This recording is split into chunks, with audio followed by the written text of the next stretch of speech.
દેવભૂમિ દ્વારકા જિલ્લાના ભાણવડ તાલુકાના મોડપર ગામ એટલે કે મોડપર ગામે નર્સરીની બાજુમાં ફોરેસ્ટનું કંઈક કામ હાલે છે. ક્વાર્ટર હોય કે બીજું કંઈ હોય તે ખ્યાલ નથી આવતો.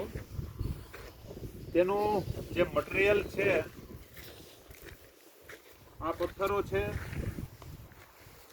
આ પથ્થરો આમાં વાપરવાના છે કે આ પથ્થરમાં કોઈ ગુણવત્તા જળવાતી ના હોય એવું પણ નજરે પડે છે.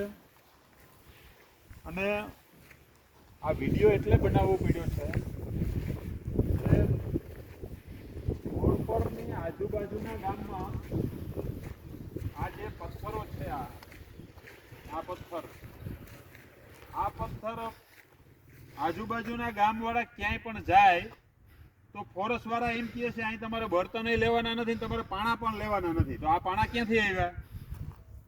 તો આ પાણા કરવાનું શું? તમે ફોરેસ્ટના અધિકારીઓ તમે આવા એસ્ટિમેટો બનાવો છો?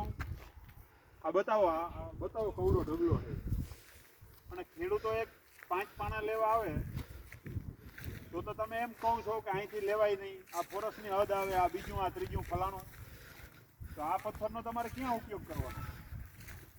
તમે આવા માટે કાગળો ડોક્યુમેન્ટ આપતા નથી. લોકો તમારી પાસે માંગતા હોય તો એનો મતલબ સાફ એવો બતાવે છે કે જે ભાણવડનું જે જંગલ ખાતું એટલે કે જે ફોરેસ્ટ આવેલું છે તે ભ્રષ્ટાચારમાં સંપૂર્ણ જોડાયેલું છે. આ પાણા કેવી રીતે આવી? આ પાણા ક્યાં તમે ભરવા દીધા? તમારે ભ્રષ્ટાચાર કરવું હોય તો તમારા વિસ્તારમાંથી ગમે ત્યાંથી પાણા લઈ આવે તો તમને વાંધો નથી. અને આજુબાજુ મોડ પર કે આજુબાજુ 10-15 ગામના ખેડૂતો 5 પાણા લેવા જાય તો ત્યાં તમારી ગાડીઓ આવી જાય અને તમે સિંઘમ બની જાવ છો. અહીંથી ના લેતા આમ થાય, તમારી ઉપર ફરિયાદ કરી દેવું, ફલાણું કરી દેવું.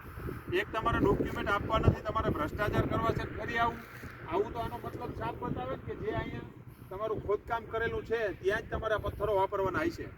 આ એક નવું યુગ, ટેકનિકલ યુગ કહેવાય કે તમે આવા પણ એસ્ટિમેટ બનાવતા હશો. ભગવાન તમને સદબુદ્ધિ આપે ફોરેસ્ટના અધિકારીઓને.